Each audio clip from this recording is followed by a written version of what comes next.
दक्ष news, सामान्यांच्या हक्कासाठी नेहमी दक्ष.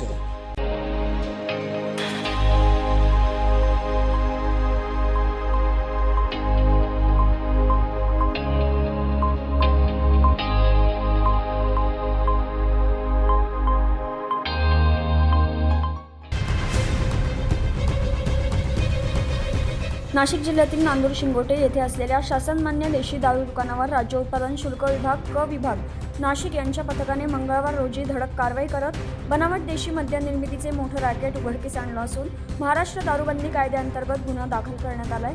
तर या कारवाईत प्रथमदर्शनी बनावट देशी दारू मद्य बलिटर, देशी दारू बलिटर तसेच 4 चाकी क्रेटा वाहन असा एकूण 21,81,535 रुपयांचा मुद्देमाल जप्त करण्यात आला. या प्रकरणी वेणुगोपाल सिद्धया चेकिल्ला, नरेश लिंगागौड जेल्ला, हरीश गंगागौड बेंबतुला व नरेंद्र गौड, तिरुपती गौड सुरमपल्ली या 4 आरोपींना अटक करण्यात आली आहे. दरम्यान याच दुकानातून अकोले, संगमनेर व इतर तालुक्यात मोठ्या प्रमाणात बनावट दारूचा पुरवठा होत असल्याचं सूत्रांचं म्हणणं आहे. त्यामुळे दुकान कायमस्वरूपी बंद करण्याची जोरदार मागणी नागरिकांकडून होत आहे. प्रभाकर गारे, दक्ष न्यूज, त्र्यंबकेश्वर.